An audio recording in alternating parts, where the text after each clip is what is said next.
Hallelujah. परमेश्वर को धन्यवाद देते हैं आज के सुंदर दिन के लिए। अपेक्षा से अधिक लोग चर्च में हैं और जो सवेरे का मौसम था, ऐसा प्रतीत नहीं हो रहा था कि लोग आ सकेंगे इतने ज़्यादा, क्योंकि बारिश थी। और मैं देख पा रहा हूँ कि लोग बहुत दूर दूर से, मुजफ्फरनगर से आ चुके हैं, काफी दूर दूर से, कई दूर गांव के लोग यहाँ पर मौजूद हो चुके हैं। परमेश्वर को धन्यवाद देते हैं, क्योंकि जिसके पेट खाली होते हैं, जिसको भूख होती है, वो कहीं से भी अपने पेट को भर नहीं लिया। आमीन आमीन। जिसको प्यास होती है ना, वो कैसे भी करके, जब कुछ भी नहीं मिल रहा होता है और एक ऐसे मिट्टी वाले पानी, यहाँ पर मिट्टी होती है, ऊपर पानी होता है, लोग उसको पी करके भी गुजारा करते हैं, क्योंकि प्यास उनकी जरूरत है और उनकी आवश्यकता है। भूख उनकी जरूरत और उनकी आवश्यकता है, जिसके चलते लोग आ रहे हैं और आ चुके हैं। परमेश्वर के नाम को महिमा मिले और उसका नाम जलाल पाए, उसके नाम की तारीफ और उसकी प्रशंसा। क्योंकि वो महान परमेश्वर है। जब उसने मेरे और आपके लिए न कभी बारिश, न कभी धूप, न कभी जाड़ा, न कभी रात का 2 बज रहा हो या 3 बज रहा हो, न कभी किसी भी समस्या में हम रहे हो और हमने उसको पुकारा हो और उसने ना सुना, ऐसा कभी नहीं हुआ, कभी नहीं हुआ। तो हम भी उसको वही सम्मान देने के लिए आज यहाँ पर उपस्थित हो चुके हैं, क्योंकि परमेश्वर ने हमारी जिंदगियों में काम किया है। आमीन। परमेश्वर ने हमारी जिंदगियों के अंदर क्या किया है? काम किया है। इसीलिए धन्य है वे लोग जो परमेश्वर के प्रति पूरी रीति से चैतन्य है, क्योंकि वो आपके लिए चैतन्य है। आप उसके लिए पूरी रीति से समर्पित हो रहे हैं, क्योंकि वो हमसे और आपसे ज्यादा समर्पित है, क्योंकि वही हमारा अब्बा पिता है, वही हमारा खुदा है, जो हमारी खैर खबरी रखने में सक्षम है। आमीन। जो हमारी खैर खबरी रखने में सक्षम है और उसको मालूम है कि हमको कैसे सुरक्षित वो रख सकता है, हमको कैसे सुरक्षित वो बना सकता है, वो हमसे बेहतर जानता है। इसीलिए आज उसकी मोहब्बत का जो अंश है वो हमारे जीवन के अंदर आने लगा और हमको उसकी मोहब्बत दिखने लगी।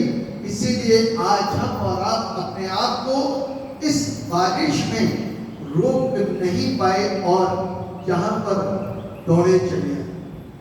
जब वो मेरे और आपके लिए हर स्थितियों में दौड़ करके आता है, तो क्यों ना हम उसके लिए दौड़ करके आए।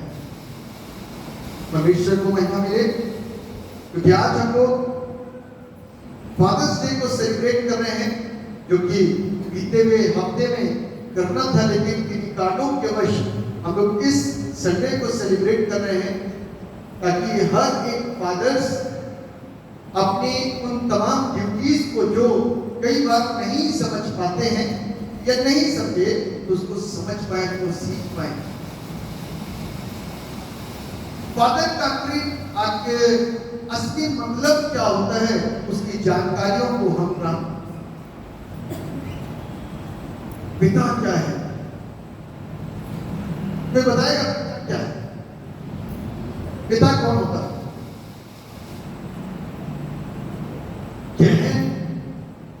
में घुस करके आप बताइए पिता क्या होता है? बाप क्या होता है, ये बताइए। घर का स्वामी, घर का प्रबंधक, घर का मालिक, घर का मुखिया, घर का अगुआ, यानी कि एक शब्द बोले तो संचालन करता, प्रबंध करता, अध्यक्ष,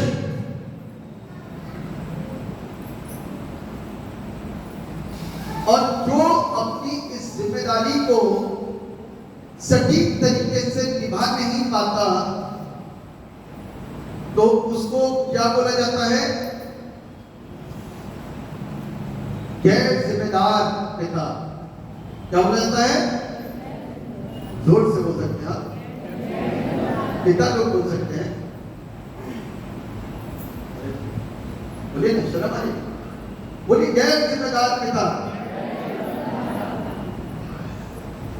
लेकिन हमको गैर जिम्मेदार नहीं है, हम जिम्मेदार पिता है, रिस्पॉन्सिबल है ना, क्योंकि हमने अच्छी तरीके से अपने परिवार की क्या करी है? देखरेख की है। और उस देखरेख के लिए पिता के पास भी कुछ ऊपर से आता है, उसको बोलते हैं ज्ञान, विवेक, समझ, शिक्षा। कुछ चीजें जो हम नहीं समझते वो वहां से उतरती हैं, हमारे मस्तिष्क में आती हैं, और उसके लिए मेरे और आपके पास में कोई फैसला लेने की बुद्धि नहीं होती, लेकिन वो बुद्धि जो है वो वहां से आती है। तब हम अपनी जिंदगी के फैसलों को ले पाते हैं, और फैसले गलत होने को बोलते हैं। जिसके फैसले गलत होते हैं वो बुरा इंसान नहीं है, क्योंकि गलतियों से हम सीखते हैं और वो हमारी जिंदगी के तजुर्बे होते हैं। गलत सही करते एक दिन हम सही निर्णय लेना सीख जाते हैं और अपने बालकों को सही शिक्षा देते हैं। आमीन। ये पिता होता है, वो पिता होता है जिसे अपने बच्चों को सही शिक्षा देनी है,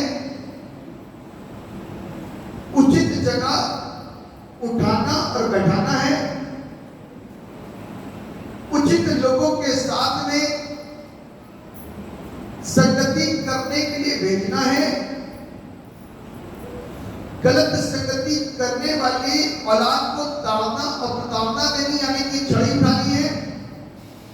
उन लोगों के ऊपर अपनी आंखों को चौकस तरीके से रखना है और उनके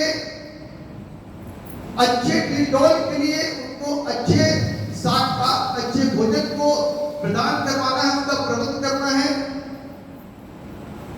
उनके उज्जवल भविष्य के लिए परमेश्वर के निकट उनको लेकर के आना है।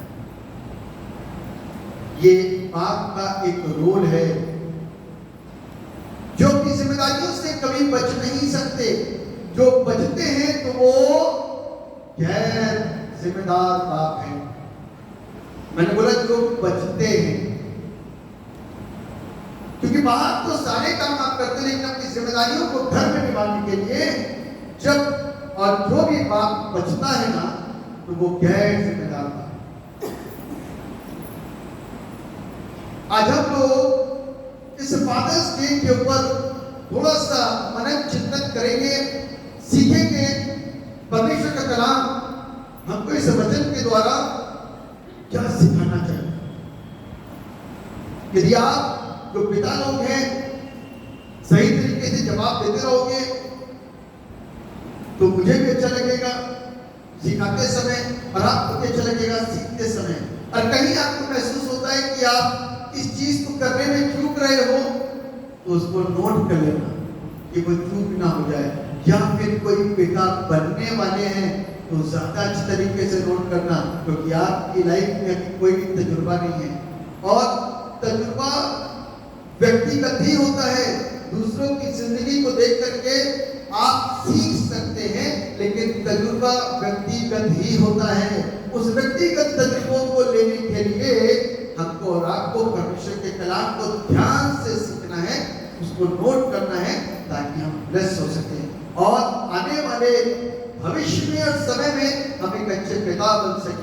और अपनी जिम्मेदारियों को कैसे पूरी रीति से उस परमेश्वर के भय में रहते हुए हमें व्यतीत करना है, उसको भी सीख सके। छोटी सी प्रार्थना करेंगे, अपनी आंखों को बंद करें, दुआ करें। सर्वशक्तिमान परमेश्वर, आप हम सब के पिता हैं, इसलिए हम आपको धन्यवाद देते हैं। अब हम आपसे और आपकी ओर देखें तो पता चलेगा कि एक्चुअल पिता वो है जिसमें किसी भी तरीके की कोई कमी नहीं पाई जाती। संसारिक पिताओं के अंदर कमी पाई जा सकती है और पाई जाती है, लेकिन स्वर्ग के पिता के अंदर कोई कमी नहीं पाई जाती। इसलिए यदि हम वहां से सीखेंगे तो शायद हम बेहतर सीख पाएंगे। यदि हम उधर देखेंगे तो शायद हम बेहतर देख पाएंगे। यदि उधर से समझने की कोशिश करेंगे तो शायद उससे अच्छा तो कोई समझा नहीं पाएगा। परमेश्वर पिता, आप दया करिए और हमको आशीषित कीजिए, ताकि आज के दिन की जो गरिमा है और आज के दिन की जो जिम्मेदारियां हैं उसको अच्छे रूप में समझते और सीखते हुए हम एक जिम्मेदार पिता बनने का रोल अपने परिवार के अंदर निभाने वाले बन सके। ऐसी शिक्षा और ऐसी बुद्धि हमें प्रदान करिए ताकि हम आशीषित जीवन को जिए।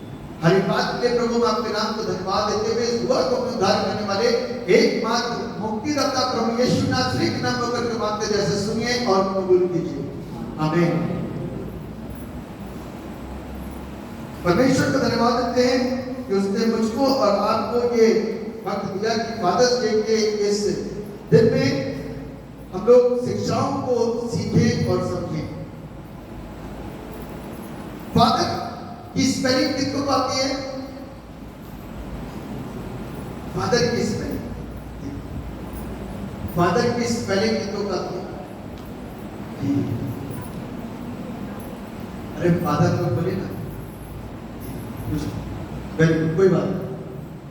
आप पिता समझो, पिता समझो। मैं आपको समझाऊंगा फादर की स्पेलिंग।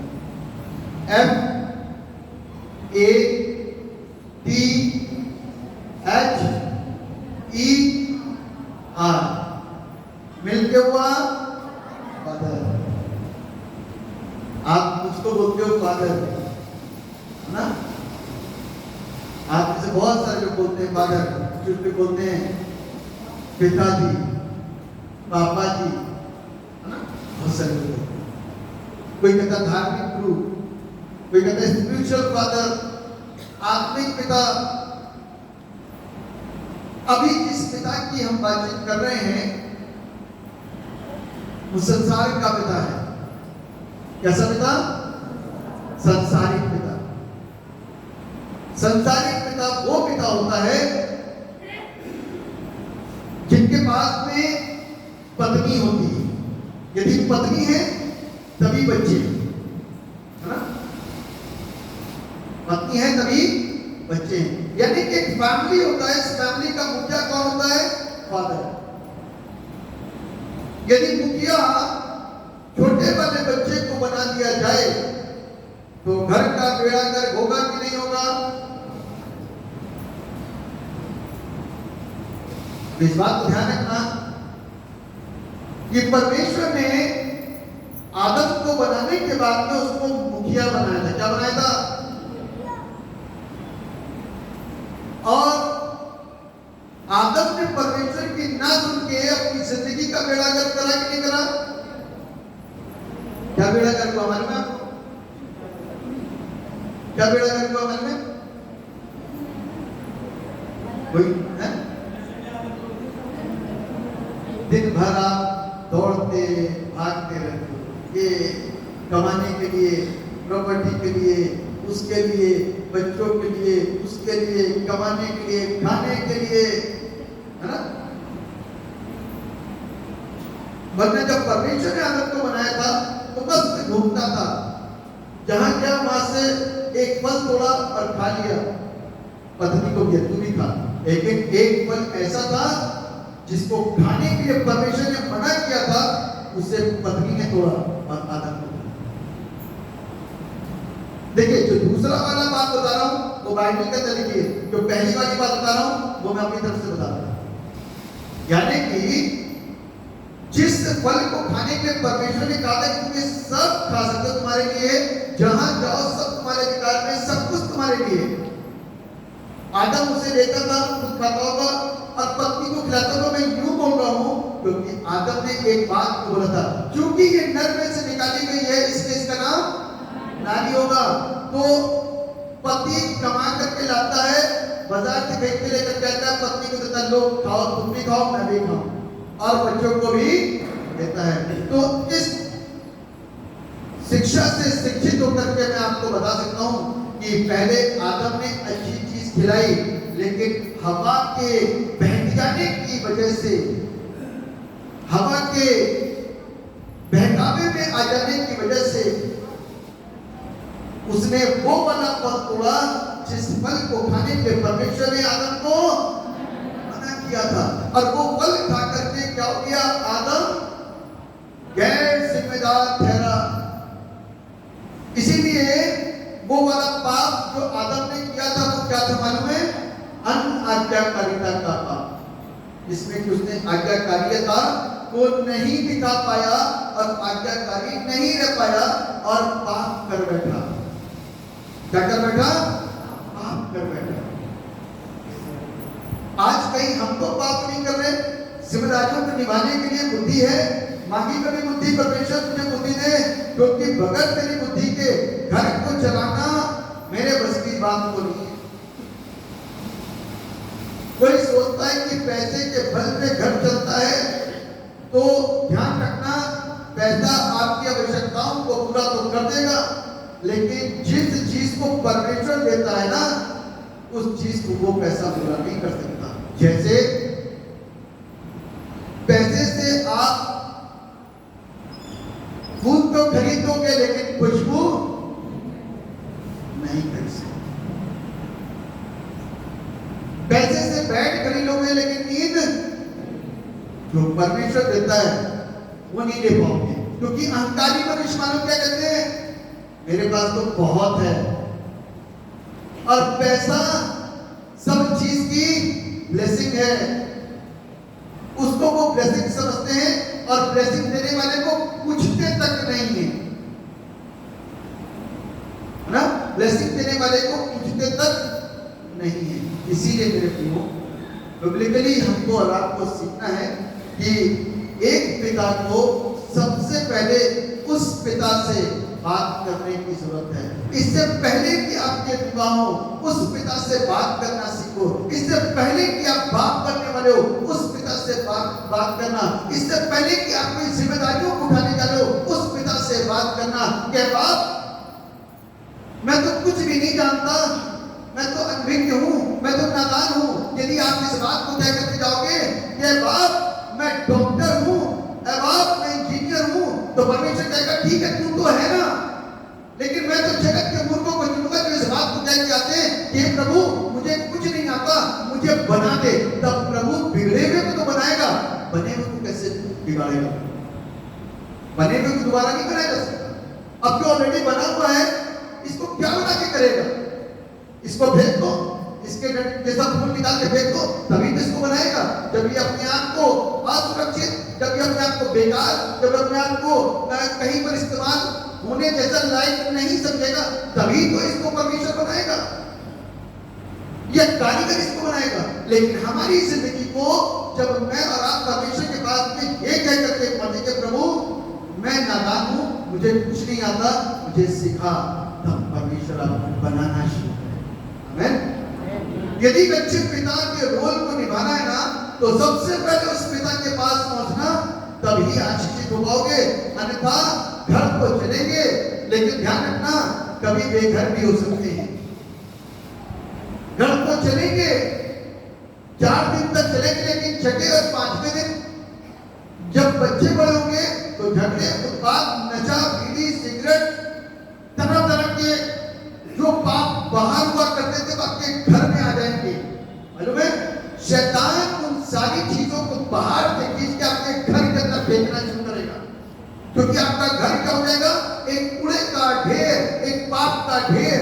उस ढेर को आपके घर के अंदर जमा करना शुरू करेगा। एक दिन उस पाप के चलते हम और आप क्या हो जाएंगे, मृत्यु को प्राप्त करेंगे। किस चीज को प्राप्त करेंगे? जोर से बोलो ना। मालूम है एक ऐसी गलती हुई मुसरिफ बेटे से। किससे हुई? क्योंकि वो बाहर निकला ना तो कुछ लोग मिल गए, कुछ दोस्त मिल गए, कुछ हमउम्र मिल गए, कुछ ऐसे लोग मिल गए जिन लोगों ने उसको वैसे ही भगाया जैसे शैतान ने हवा को भगाया था। अपने बाप के पास रहता, बाप के पास रह रहा था, बाप के साथ रहते हुए सारी चीजें अच्छी चल रही थी, हुआ करता था और संगति करता था।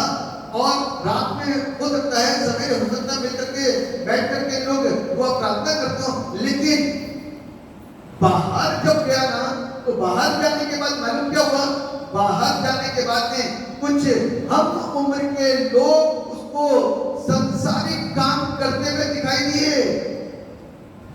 कैसे काम? जोर से बोलो ना। संसारिक काम क्या क्या होते हैं?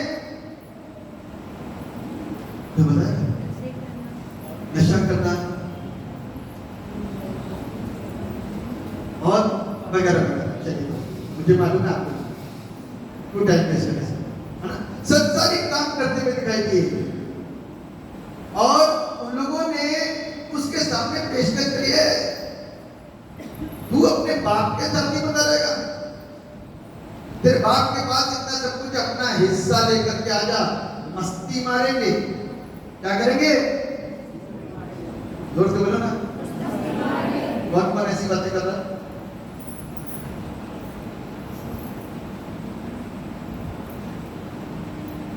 बाप के साथ ना रहने का नुकसान बन गया। संसारिक लोग कहते हैं चलो मस्ती मारेंगे, और क्या हो गए? इतना प्रभाव डाल दिया। शैतान का प्रभाव आप कम मत समझिएगा, शैतान का प्रभाव बहुत ज्यादा होता है। कैसा होता है? जोर से बोलो, बहुत ज्यादा होता है। उस बाप के साथ इतने समय से रहने के बाद में संसार के व्यक्ति का प्रभाव उसके ऊपर इतना अधिक पड़ा कि एक दो दिन की मुलाकात में बाप और बेटे के बीच में एक लंबी दीवार खड़ी कर दी। मेरी प्रॉपर्टी का हिस्सा मुझे दे दो और मैं इस घर को छोड़ करके जा रहा हूं। मेरी प्रॉपर्टी का हिस्सा मुझे दे दो, मेरा हिस्सा जो लगता मुझे दे दो, मैं इस प्रॉपर्टी को लेकर के, अपने पैसे लेकर के अपनी मर्जी के अनुसार जीवन को जीना चाहता हूं। तुमने तो मुझे कैद करके रखा है,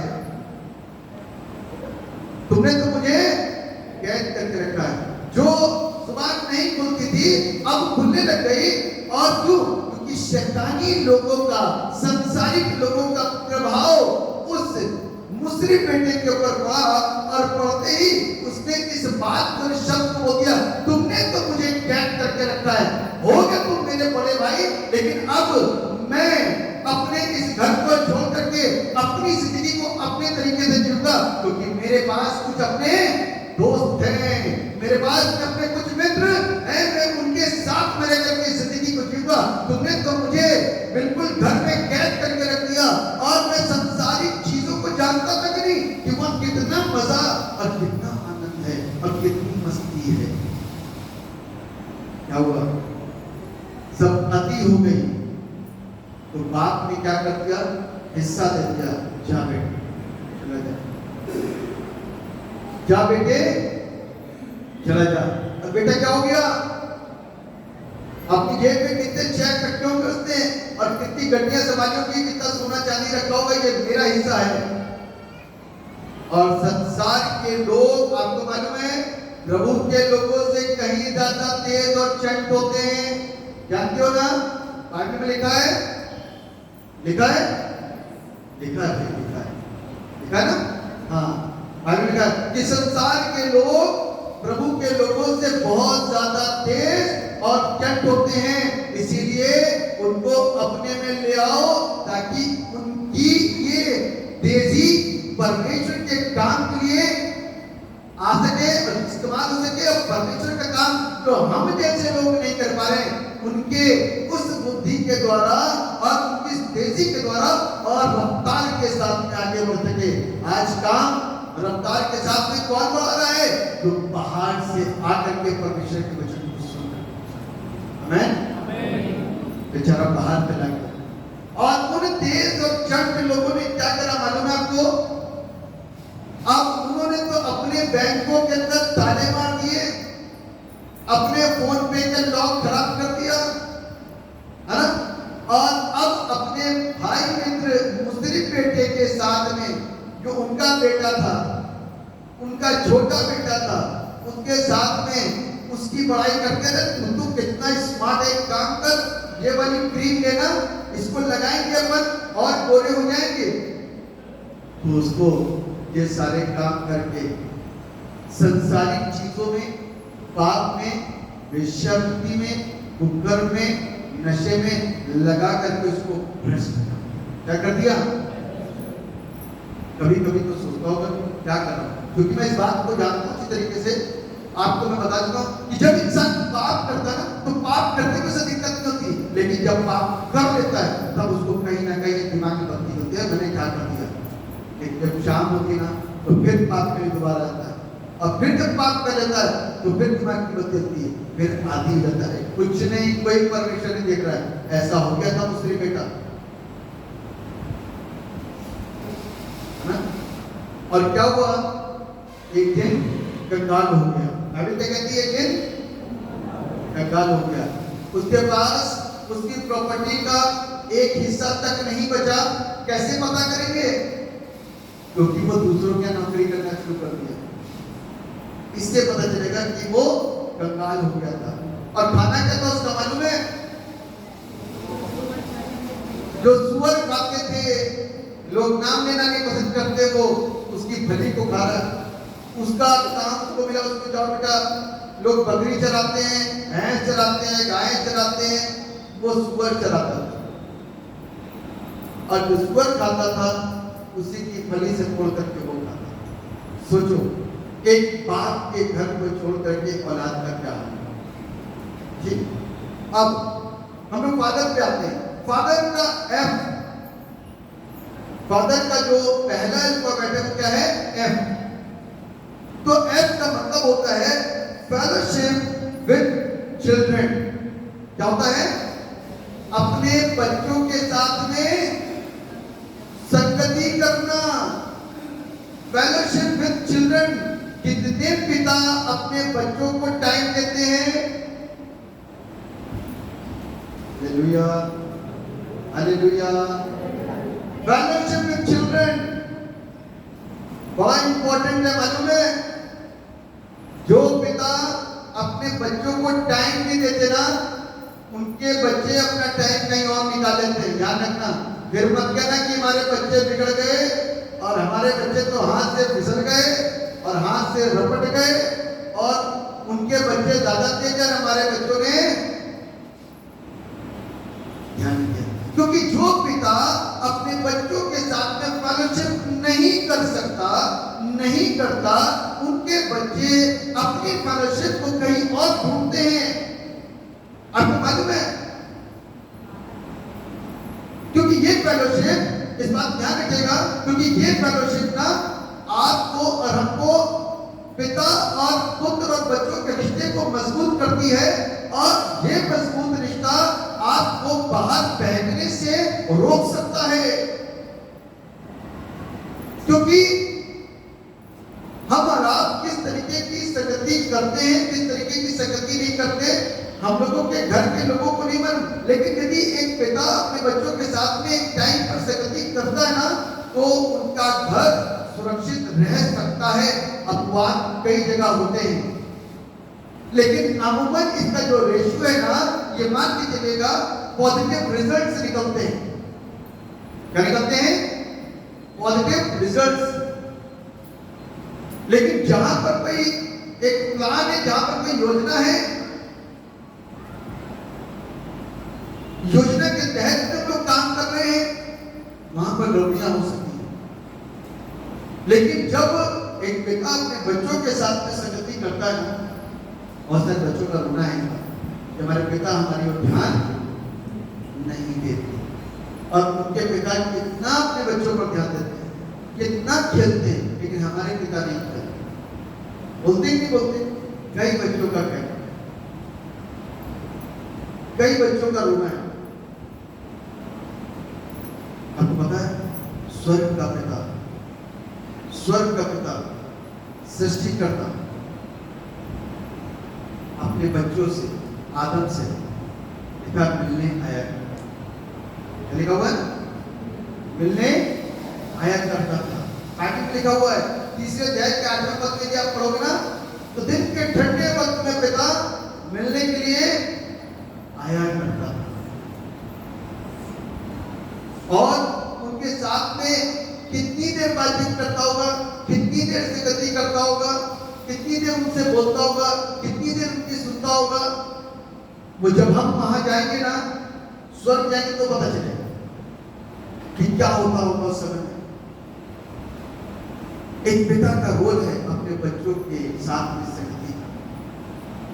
यदि जो इस रोल से अनभिज्ञ हैं, जो इस रोल को नहीं निभा पा रहे, उनके लिए ये अफसोस की बात है, ये दुख की बात है, क्योंकि इस बात को हमको सीखने की जरूरत है, इस बात को हमको जानने की जरूरत है कि हमारा पिता के साथ में क्या संबंध है और संबंध होने से होता क्या है। आप उससे अपने पिता को जान सकते हो, पिता उसके द्वारा आपके अंदर की क्वालिटियों को जान सकता है कि आपको बनाना क्या है भविष्य। लेकिन ये कई पेरेंट्स की एक बहुत बड़ी कमी है कि वो अपने बच्चों को समय नहीं देते। नौकर रखते हैं घर के अंदर, लेकिन अपने बच्चों को टाइम नहीं देते। नौकरों के हवाले बच्चे नहीं ढकेले जा सकते, नहीं शिक्षित किए जा सकते, नहीं रखवाली की जा सकती।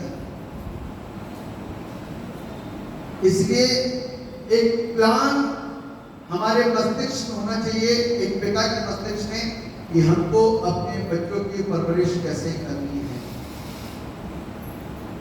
दूसरी बात, फादर का ए आता है, A stand for affirmation. A stand for affirmation यानी कि एक ऐसा समर्थन परमेश्वर का अपने बच्चों के प्रति कि मैं तुम्हारे साथ। कई बार कुछ लोगों ने मेरे से बोला कि बाप का होना ही हमारे लिए एक बड़ी बैग होती है कि वो हमारे साथ में है। इतने ही संतुष्टि है कि वो हमारे साथ में, उनके रहने से हमको जिंदगी के बहुत सारे तजुर्बे, बहुत सारे अनुभव मिलते हैं। इसीलिए एक अच्छा समर्थन पिता की तरफ से बच्चों को होना चाहिए, क्योंकि हमारे पिता, स्वर्ग के पिता के नाम का अर्थ ही है कि मैं तुम्हारे साथ हूं। क्या आज एक पिता अपने बच्चों के साथ में है? उनकी बहुत सारे पिताओं को मैंने देखा है, बहुत सारी माताओं को मैंने सुना है कि उनके पिताओं को यही नहीं मालूम कि उनके बच्चे कौन सी क्लास में, उनके पिताओं को यही नहीं मालूम है कि उनकी वो कौन से स्कूल में पढ़ते हैं, उनके पिताओं को यही नहीं मालूम है कि उनके, कई बार यदि पूछ लीजिए ना तो कई बार यही नहीं पता चल पाता कि उन्होंने पिछले साल कौन सी क्लास पास करी और कौन सी क्लास में फेल हुए, तो कुछ नहीं पता। गैर जिम्मेदार बात। इसको निर्बुद्धि नहीं कहेंगे, निर्बुद्धि तो उसको कहा जाता है जो पैसे नहीं गिन पाते। पैसों की नॉलेज है तो बच्चों की नॉलेज आपके पास तभी आता है। बेशक आपके पास में एजुकेशन नहीं है, आप पढ़े लिखे नहीं हो, लेकिन पैसे की नॉलेज है। 1 2 3 4 5 10 रुपए तो गिन लेते हो। आप जब अपने बच्चों को समय दोगे तो बच्चा आपको अपने स्कूल की बातों को बताएगा, बच्चा आपको बाहर क्या हुआ बताएगा, बच्चा किससे झगड़ के आया वो आपको बताएगा, बच्चा किसकी कौन सी चीज चुरा के आया वो आपको बताएगा। तभी तो आप उसको सुरक्षित कर सकते हो, तभी तो आप उसको डांट सकते हो। लेकिन जब कभी आपने डांटा ही नहीं, बच्चा इतने से इतना हो गया और चुराते चुराते चुराते एक पक्का चोर बन गया। एक दिन घर के अंदर खबर आती है कि तुम्हारे बेटे ने ये चुरा लिया, तब बाप चौंक जाएगा और तब उसके साथ में मारा पीटी करने से कोई लाभ नहीं होगा, क्योंकि बचपन में जो आपके बचपन में जो आपको करना था वो आपने किया नहीं। बाप कभी स्कूल नहीं जा रहे, मां को भेज रहे, बाप किसी कोई काम के लिए जा रहे, मां को भेज रहे या किसी दूसरे को भेज रहे। आप अपने बच्चे की जिम्मेदार खुद हैं। बच्चे पैदा करना बड़ा आसान से लगता है, लेकिन जिम्मेदारी निभाना बहुत कठिन है, निभा नहीं पाते। 8-8, 10-10 बच्चे तो हो गए, वो तो ठीक है, मस्ती मार मार के हो गया सारा काम, लेकिन अपने इस जीवन को, उस जिम्मेदारियों को निभाना जो मेरा आपका कर्तव्य है, उसको निभाने में आज की तारीख तक कैसे है? असक्षम कैसे है? जितनी बातें मैं बोल रहा हूं ना, ये प्रैक्टिकल बातें, ये हंसने की बातें नहीं, ये प्रैक्टिकल बातें हैं। यदि आज एक पिता सही से जिम्मेदारियों को नहीं निभा पाता ना, तो फिर जिंदगी भर के या तो रोगे या झूठी शान की हंसी दिखाओगे, घुट घुट के रोगे या झूठी हंसी दिखाओगे। क्योंकि बहुत लोगों को उनकी बच्चों की कमियां मालूम है और वो छिपा छिपा के घूमते हैं। कब तक छिपाओगे? जब झट के सामने आ जाएगा ना, तब छिपा पाओगे। तब तो ये कहोगे फादर साहब जी जी जी, और यही करते रह जाओगे, कुछ नहीं होगा। और उसके अलावा कुछ नहीं कर पाओगे। वो आपकी सबसे बड़ी इंसल्ट होगी, सबसे बड़ी बेइज्जती होगी आपके अपने परिवार में, आपके अपने समाज में। क्योंकि जो पिता अपने बच्चों की गलत चीजों पर पार्थी देता है ना, तो एक दिन वो ऐसे ही करता रहता है और उसके बच्चे उसके नाम को बाहर रोशन कर रहे होते हैं।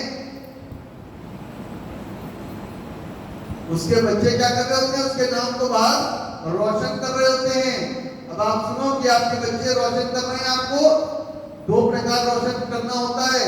रोशन तो चोर भी होता है और रोशन राजा भी होता है।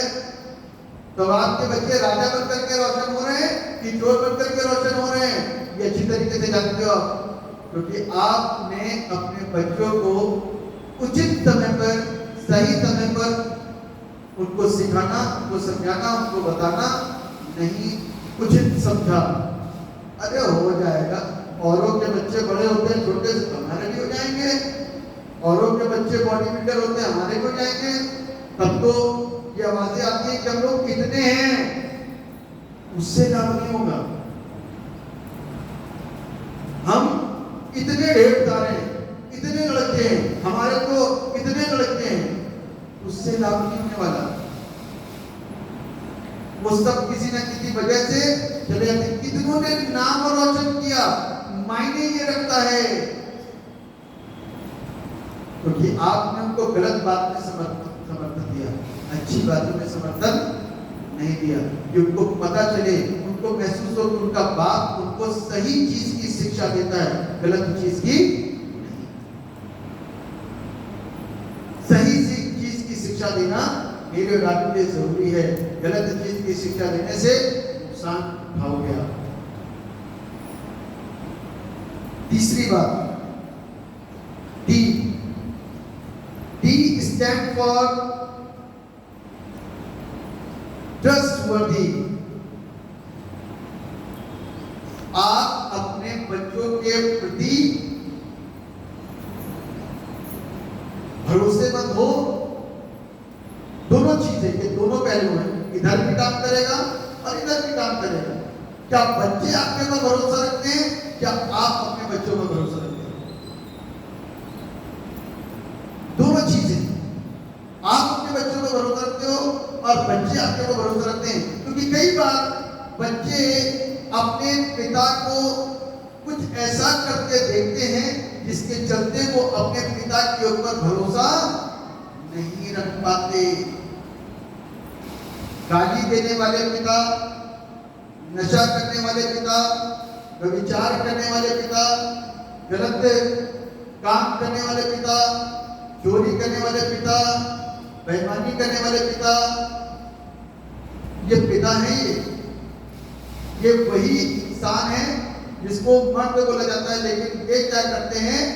धोखाधड़ी बेईमानी के तरीके से इस एंगल से पैसे कमाते हैं और अपने बच्चों को सोचते हैं कि हम एक अच्छी चीजें दे रहे हैं। वो अच्छी चीजें नहीं दे रहे, वो उनका भविष्य क्या कर रहे हैं, बिगाड़ रहे हैं। उनका भविष्य क्या कर रहे हैं, बिगाड़ रहे हैं। ध्यान रखिएगा, जैसा बाप करता होगा ना वैसा ही पिता पुत्र भी करेगा, बच्चे भी करेगा। आदत तो आएगी। नशा करने वाले बाप के बच्चे 90% नशा करके 10% परमेश्वर का अनुग्रह हो जाता है। जैसे कोई लोग चर्च के अंदर आकर के आ गए पर कन्वेंशन जैसी आराधना के अंदर दिल टूट गया, मन टूट गया, आत्मा बिल्कुल पूरी रीति से घायल हो गई और नशा करने वाली जैसी इच्छा के ऊपर ताले लग गए। और क्या हो गया, उसने नशा त्याग किया, उसने बीड़ी त्याग की, उसने बुरी चीजें त्याग की, उसने व्यभिचार त्याग किया, सब कुछ त्याग किया।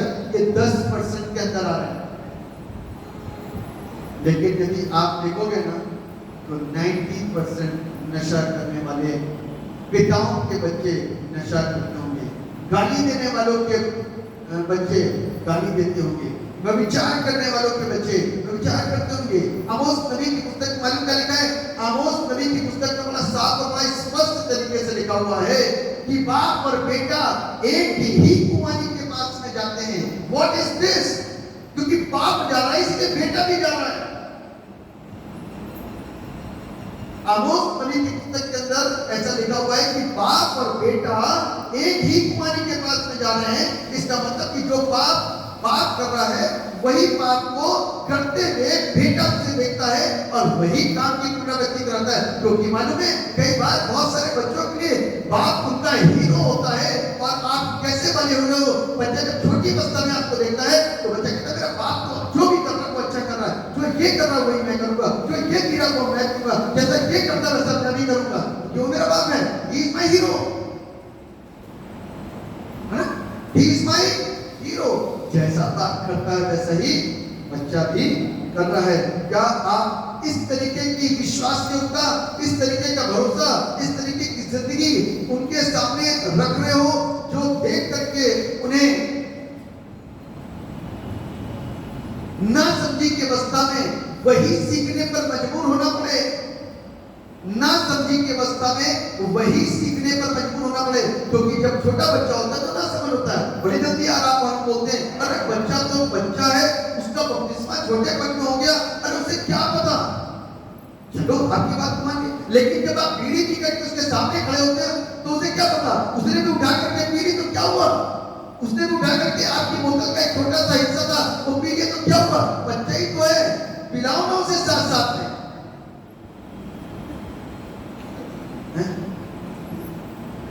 बच्चा है, अपने मतलब की चीजें सिखानी सब आती हैं और जब मतलब समझ में नहीं आ रहा होता है, जो ज्ञान से बाहर बातें होती हैं उसको बताते वक्त में, उसको कहते वक्त में बच्चा है, अभी भी बच्चा है, दुनिया के कुकर्म कर रहा अभी भी बच्चा है, अरे तो मेरा लाल मेरा छोटा सा बच्चा है, क्या जाने सारे काम जाते सब जाना। आपने पेट कर 6 घंटे स्कूल के अंदर या 4 घंटे स्कूल के अंदर तो 20 घंटे 18 घंटे घर के अंदर, और 18 घंटे के अंदर आप उनके सामने कौन सा नमूना पेश कर रहे हो? गाली वाला तो वो वही गाली सीखेगा तो चला करके, फिर उसके बाद में सुबह जब वो टांका हट जाएगा ना तो साफ गाली देगा, तब आपको मजा आएगी। अभी तो तुतलाते में मजा आएगी, हंस रहे हो आप सब, लेकिन उसके बाद जब टांका हटेगा ना जब साफ वाली गाली देगा तब आपको पता चलेगा। क्या भरोसा जमा रहे हो आप? क्या उसके सही बात हो? ऐसा भरोसा आपके ऊपर कर सकता है? जैसा आप कर रहे हो आदान प्रदान वही चीज हो रही है। चौथी बात हम्बलनेस, जैसी हम्बलनेस। नंबर 3, घर के अंदर तो झगड़े हो रहे, गालियों के साथ में, मतलब एक नए व्यंजन को आप आदान प्रदान कर रहे हो, बाहर जा रहे हो तो भी गालियां, ड्यूटी में जा रहे हो तो भी गालियां, सड़क पे जा रहे हो तो भी गालियां। लेकिन कभी आप अपने आप को परमेश्वर के वचन के अनुसार नम्र और दीन करो। जैसे कि मुस्लिम बेटे ने अपने आप को कैसे करता मालूम है? दीन। मुस्लिम बेटे के पिता ने अपने आप को क्या करा? दीन बनाया और रोज उसका इंतजार करता था कि मेरा बेटा लौट करके आएगा, मेरा बेटा लौट करके आएगा। वो दीन था, वो नम्र था, वो दयालु था, वो परमेश्वर प्रेमी था, वो प्रार्थना करने वाला था और वो प्रार्थना करता रहा। मालूम है उसकी प्रार्थना कैसी होती होगी? उसकी प्रार्थना कैसी होती होगी? मैं बता सकता हूँ उसकी प्रार्थना कैसी होती होगी? उसकी प्रार्थना यही होती होगी कि मेरा बेटा सुसाइड ना करे, मेरा बेटा किसी गलत गैंग के साथ ना आ जाए, मेरे बेटे को कोई बेच ना डाले, मेरा बेटा सड़क में आकर के किसी बीमारी का शिकार ना हो जाए। वो प्रार्थना करता होगा मेरा बेटा घर लौट कर, प्रभु मेरे बेटे को घर लौट करके लौटा देना, प्रभु मेरे पुत्र को मेरे घर वापस लेके आना, इधर उधर मत जाने देना, उसके दिमाग को उसके ब्रेन को इधर उधर भटकने मत देना, वो किसी और के हाथों में ना आए। प्रभु उसको लेकर के आना, मैं इंतजार कर रहा हूँ उसको लेकर के आना, मैं इंतजार कर रहा हूँ उसे लेकर के आना। और एक शाम ऐसी आई, एक सुबह ऐसी आई, एक दिन ऐसा आया कि बेटा लौट करके आया और बेटे के साथ में इतना जुड़ा हुआ था, इतना जुड़ा हुआ था कि अपने बेटे की आने की आहट तक वो पहचान करके वो दौड़ करके पहुंच गया। क्योंकि उसकी अवस्था पूरी हो गई थी। जब वो गया था तो बिल्कुल एक हीरो के समान दिखता होगा, एक छोटा नौजवान लड़के के समान था, अच्छे बाल कटे थे, साफ सुथरा था, सब कुछ सही था, अच्छे कपड़े पहने हुए था। लेकिन क्योंकि वो पिता के घर से निकला था, लेकिन अब ये पिता के घर से नहीं वापस आ रहा है, अब ये संसार से वापस आ रहा है, पाप करके वापस आ रहा है। तो अब इसकी दशा कैसी है? बिगड़ी हुई है। इसके बाल लंबे होंगे, हो सकता है कि इसकी दाढ़ी भी आ गई हो सकता है इसके कपड़े बिल्कुल काले हो गए हो सकता है कि इसके चेहरे की बनावट में भी थोड़ा सा चेंज आ गया हो, पता नहीं कितने वर्ष बाहर रहा। लेकिन इसकी प्रार्थना के चलते ये अपने बच्चे को परमेश्वर से खींच करके ले आया। और जब बेटा आ गया पास तो बाप ने इसको क्या करा? टकरा स्वीकार कर लिया, क्योंकि रोज उसी लगन में था कि मेरा बेटा आएगा।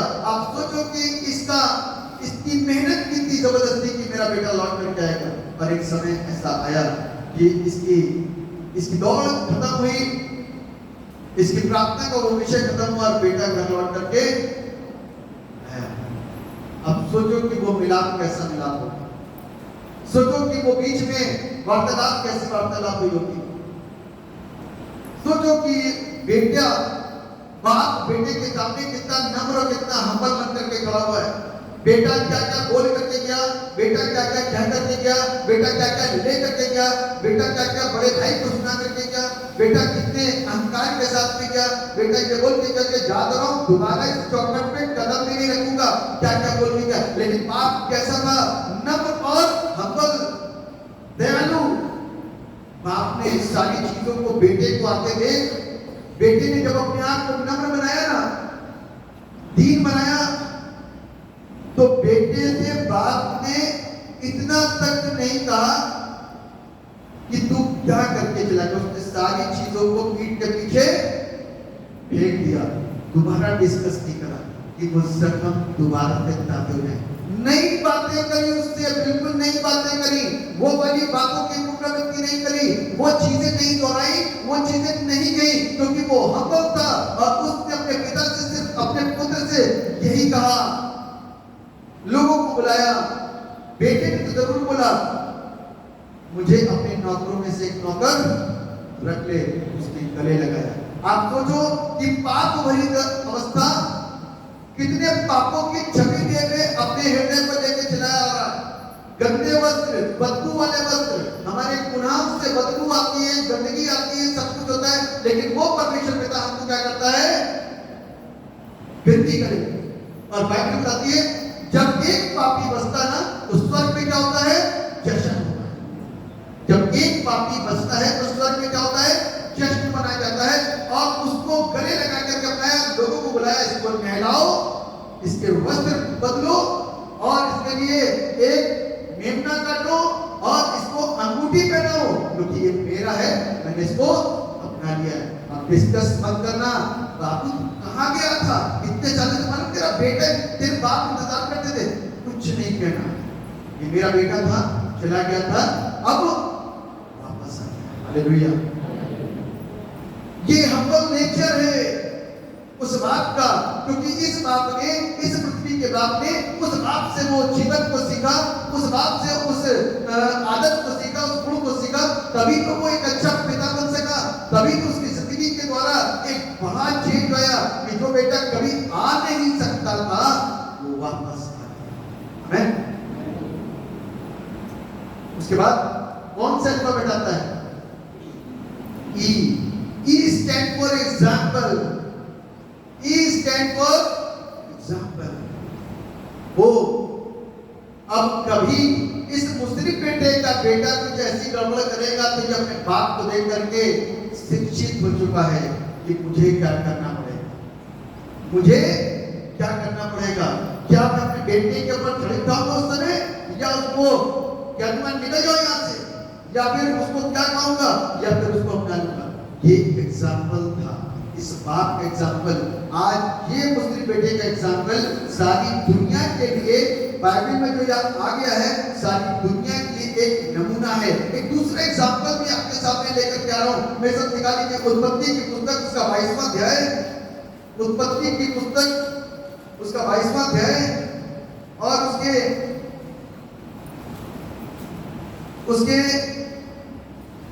दूसरे पद से पढ़िए, पहले पद से पढ़िए, जिस किसी को मिले तेज पढ़े, आगे का हिस्सा आगे से कोई पढ़े तो ज्यादा अच्छा।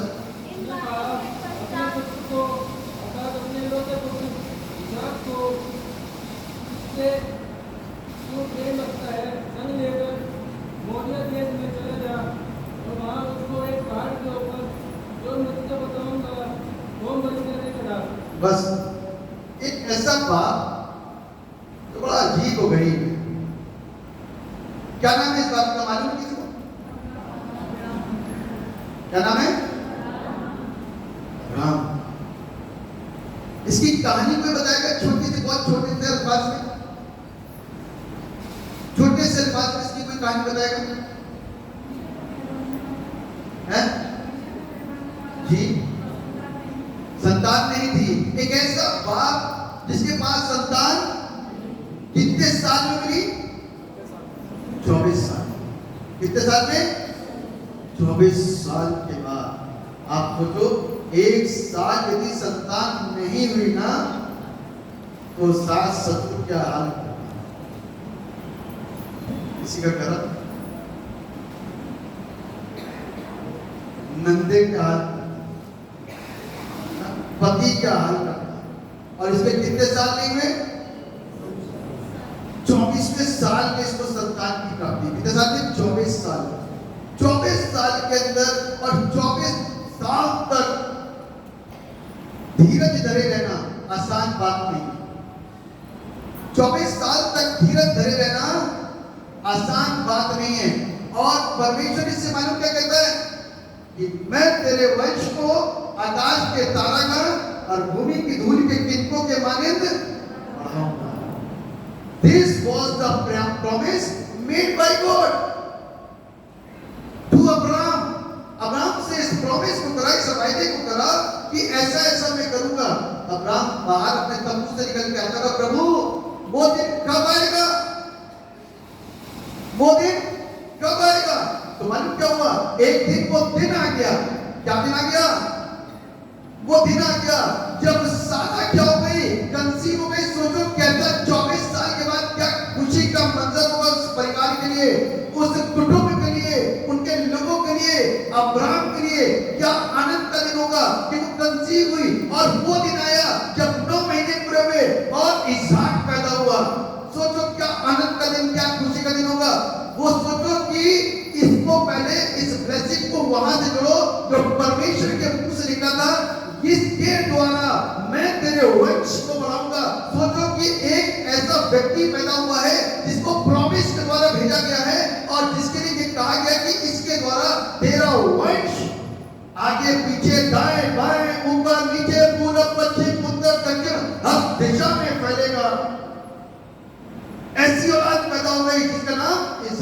रखा गया। अब परमेश्वर क्या कहता है इस पद में? मालूम क्या कहता है? दूसरा पद पढ़िए, जोर से पढ़िए, वहां से बात धीमी आ रही है। चलिए मैं पढ़ता हूं। उसने कहा, मैं पहले पद से पढ़ूं। इन बातों के पश्चात ऐसा हुआ कि परमेश्वर ने अब्राहम से यह कहकर उसकी परीक्षा की, हे अब्राहम, उसने कहा, मैं यहां हूं। उसने कहा, अपने पुत्र को, अर्थात अपने इकलौते पुत्र इसहाक को, जिससे तू प्रेम रखता है, संग लेकर मोरिया देश में चला जा और वहां उसकी एक पहाड़ के ऊपर जो मैं तुझे बताऊंगा तुम बलि करके चढ़ा। आप सोचो कि कैसा भागा बात। अब आप सोचो, जिस व्यक्ति से परमेश्वर बात कर रहा, देखो बात हल्की बात नहीं है, ये बात हल्की नहीं है। जो परमेश्वर इस बात को कहता है कि मैं तुझे 20 औलाद दूंगा, 24 साल लगाए, क्योंकि 24 साल तक अब्राहम का सारा का डीएनए चेंज करा उसने, आत्मिक डीएनए बनाया। कैसा बनाया? आत्मिक, क्योंकि ये मूर्ति पूजा परिवार का घर था। इसका बाप कौन था मालूम है? मूर्ति तराशने वाला, मूर्ति बनाने वाला। उसके अंदर मूर्तियों का स्वभाव था, मूर्तियों की यादें थी, मूर्तियों की बातें थी अब्राहम की देह के अंदर। और उस घर से, उस परिवार से वो निकल कर आया था और उसकी पत्नी भी उस घर में रही थी, तो वो चीजें उनके अंदर पाई जाती थी। तब 24 साल लगे इस सिस्टम को चेंज होने में, उसके रक्त को ऐसा शुद्ध होने में 24 साल लगे, तब इसहाक पैदा हुआ। और परमेश्वर ने कहा था तेरा वंश बढ़ाऊंगा। उसके बाद मालूम क्या हुआ? अब परमेश्वर कहता है, ये अब्राहम, जहां मैं तुझसे कहूं मोरिया पर्वत पर चला जा और वहां जाकर के जब मैं तुझसे कहूं अपने बेटे की, अपने पुत्र की क्या करना? होम बलि चढ़ाना। मालूम होम बलि क्या होती थी? उसकी कुर्बानी देना। क्या होता था मालूम है? कुर्बानी देना। अरे पिता, तुमने तो मुझसे ये कहा था कि मैं तेरे वंश को बढ़ाऊंगा, 24 साल तुमने लगा दिए, लेकिन आज तू मुझसे फिर मेरे बेटे को मांग रहा है, तो वो तो तेरा वायदा खत्म हो गया ना प्रभु। ऐसा कुछ नहीं बोला ना। एग्जाम्पल है, आज के पिता परमेश्वर के लिए समर्पित यदि होना चाहते ना, तो अपने बच्चों को इस कदर, इस तरीके से, अब्राहम भी आपके जैसे हाथ का बना हुआ एक इंसान था, इस तरीके से प्रभु में उसको आगे रखो और इस तरीके से प्रभु के लिए आज्ञाकारी रहो। और मालूम क्या हुआ? अब्राहम लेके गया और बेटा भी पूरी रीति से समर्पित है, बाप भी समर्पित है। बाप अपने बाप के प्रति, बेटा अपने बाप के प्रति। अरे मुझे डरने की जरूरत नहीं, क्योंकि मेरा बाप जहां भी लेके जा रहा सही जगह लेके जा रहा होगा, चाहे वो मुझे मारे, चाहे वो मुझे छोड़े, क्योंकि वो मेरा बाप है। और क्या हुआ? कि वहां लेकर के पहुंचा, बगैर सारा को बताए, पत्नी को बताया नहीं। आज करने क्या जा रही है? आप सोचो कितनी खतरनाक बात होगी। लौट के जिस समय आएगा ना, तो एक युद्ध होगा वहां पे। सारा या तो सुसाइड करेगी, या जहर खाएगी, या अपने पति के पेट में छुरा भोग देगी। आज तो कुछ अलग ही होना था, है ना? क्यों? क्योंकि इतना बड़ा डिसीजन अकेले कैसे ले लिया तुमने? क्या वो मेरे गर्भ से पैदा हुई मेरी औलाद नहीं थी? क्या मेरा अधिकार उसके ऊपर नहीं था? तूने क्यों ये सारे काम करे? आज बाप अपने अधिकारों को जब नहीं जानते तो समस्याएं हो जाती। आप सोचो, ये बाप उस बात पर विश्वास करता था, और क्या हुआ? अपने बेटे को लेके चला गया, बगैर सारा को बताए। और वहां पर जैसे ही छुरी उसने उठाई, आवाज आई कि मैंने तुझे परख लिया, और अपनी छुरी क्या कर, म्यान में रख, इसके ऊपर तलवार पर चढ़ा, इसको उतार, और वहां झाड़ी में एक मेमना है, इसको उठा, इसको रख और इसको ज़बह कर इसके बदले में, और उसको ज़बह करके उसके बदले में। This was the example. That time and today. आज भी वो मेरे और आपके लिए उदाहरण है। मुस्लिम बेटे का पिता उदाहरण है, ये इब्राहिम उदाहरण है, ताकि हम बार बार क्या हो, आशीषित। लास्ट कौन सा को बेटे? और स्टैंड को राइचियसनेस कहां से बनता है? प्रार्थना करने के द्वारा, वचन पढ़ने के द्वारा, उपवास करने के द्वारा। एक धर्मी व्यक्ति कैसे बनता है? परमेश्वर के साथ में अपनी संगति रखने के द्वारा। एक धर्मी व्यक्ति कैसे बनता है? उपवास करने के द्वारा। एक धर्मी व्यक्ति कैसे बनता है? परमेश्वर के साथ में बातें करने के द्वारा। यदि आज हम और आप धर्मी पिता हैं तो इस बात को ध्यान रखिएगा कि हमारा बेटा हमको और आपको और आपके घराने को आशीष करेगा, आपकी औलाद को आशीष। यदि आज आप आशीषित होना चाहते हैं और अपने घर को आशीषित देखना चाहते हैं तो इस बात को ध्यान रखिएगा कि आपको धार्मिक जरूर बनना पड़ेगा। जो लोग वचन से दूर रहते हैं, जो बाइबल के पढ़ने से दूर रहते हैं, जो प्रार्थना से दूर रहते हैं, जो प्रार्थना कराते नहीं है, करते नहीं है, उपवास रखते नहीं है, अपने बच्चों को इस बात में कहते नहीं है, वो आपके लिए समस्याएं हो सकती हैं, क्योंकि हमारा धार्मिक होना बहुत जरूरी है। यदि आप व्यवस्था विवरण उसके 6 अध्याय उसके 6 पद से पढ़ेंगे तो लिखा है कि पिता अपने बच्चों को एक साथ बैठाता था और उनको वचन सिखाता। क्या करता था? वचन सिखाता था। हर एक बात चौकस हो जाओ, यदि ऐसा नहीं करोगे ना तो आज का जमाना अपने तरीके से आपके बच्चों को हैंडल कर लेगा और आप हाथ पर हाथ रखे रह जाओगे और यही बोलोगे, हाय मेरा बेटा, हाय मेरी बेटी। अफसोस और दुख होगा। इसलिए परमेश्वर के हाथों में सौंपो, क्योंकि आप अपने हाथ से नहीं संभाल सकते। परमेश्वर के हाथों में सौंपोगे तो सारी चीजें सही होने पाएंगी। परमेश्वर आप सबको आशीष प्रदान करे। दुआ सर्वशक्तिमान परमेश्वर, हम आपको थैंक्स करते हैं इस वक्त के लिए जो प्रभु आपने दिया, हम लोग को संभाला, सोचा आपके नाम के नाम हर बात में आपके नाम को धन्यवाद देते हैं और इस वचन को प्रभु आपके हाथों में सौंपते हैं। हर एक पिताओं को प्रभु आपके हाथों में सुपुर्द करते थे। इस दुआ को उद्धार करने वाले एकमात्र जीवित समर्थी प्रभु यीशु नासरी के नाम में मांग लेते हैं, सुनिए और